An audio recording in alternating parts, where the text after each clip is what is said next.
Hi hello, मी सोनाली. माझ्या चॅनलमध्ये तुमचं स्वागत आहे. तर माझ्या चॅनलवर नवीन असाल तुम्ही तर चॅनलला सबस्क्राईब करा.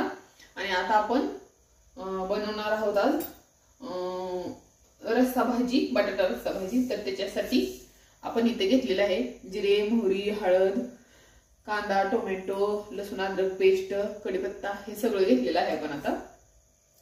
तर चला आपण सुरुवात करूया. तर आता इथं आपल्या कढईमध्ये तेल गरम झालेलं आहे. तर आता तेलामध्ये टाकून घेतलेली आहे मोहरी. त्याच्यानंतर टाकायचं आहे जिरे.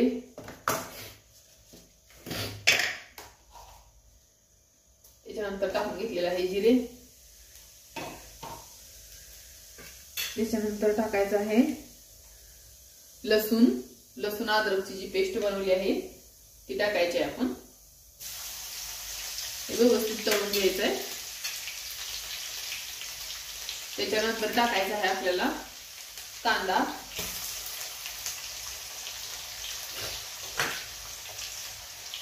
त्याच्यानंतर आपल्याला टाकायचा आहे कढीपत्ता. हे व्यवस्थित थोडं मिक्स करून घ्यायचं. कांदा व्यवस्थित खरपूस तळून घ्यायचा आहे. त्याच्यानंतर थोडंसं तळून घ्यायचं आपण. तळल्यानंतर मग आपण टोमॅटो ऍड करायचे त्याच्यामध्ये. तर आपल्याला टाकून घ्यायचे टोमॅटो.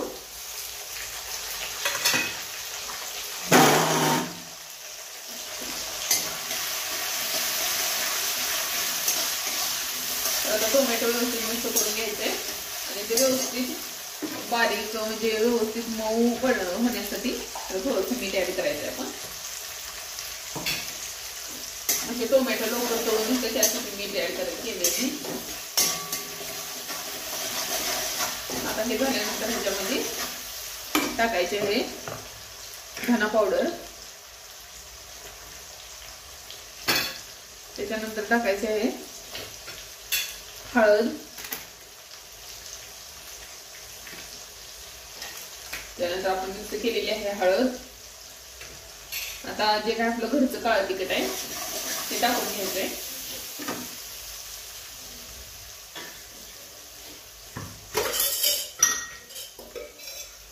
आता इथे मी टाकून घेतलेलं आहे काळं तिखट. त्याच्यानंतर आता याच्यामध्ये टाकायचं आहे आपण बटाटा.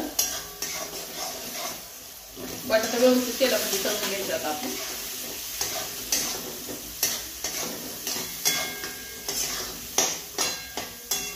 व्यवस्थित बटाटा तळून झाल्यानंतर ह्यामध्ये टाकायचे शेंगदाण्याचं कूट.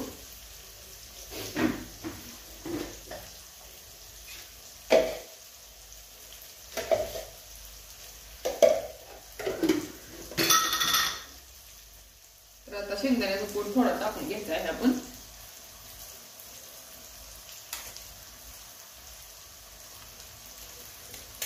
आणि त्याच्यानंतर आपण आता टाकून घ्यायचं आहे थोडीशी कोथिंबीर. आणि सगळं मिक्स करून घ्यायचं आपल्याला.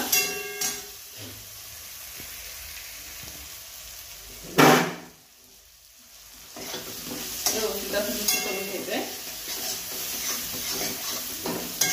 आता हे त्याला 2 मिनिटं ताट झाकून असं ठेवायचंय आणि नंतर आपण पाणी ओतायचंय. आता पाणी नाही ओतायचं कारण पूर्ण तेलामध्ये असं बटाटा थोडस हे झालं पाहिजे, मऊ झालं पाहिजे. त्याच्यानंतर पाणी ओतून घ्यायचंय.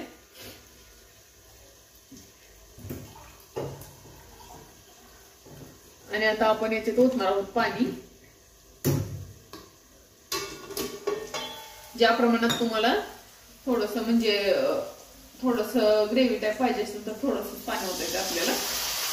थोडस पाणी शेवटी ओतलेलं आहे.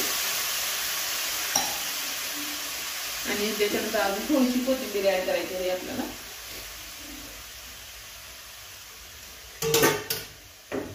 आणि 5-7 मिनिटं वाफ द्यायची याला. म्हणजे आता कट पण येईल चांगला आणि भाजी पण व्यवस्थित बनेल आपली. तर चला भेटू माझ्या उद्याच्या नवीन रेसिपी मध्ये. तर थँक्यू, बाय.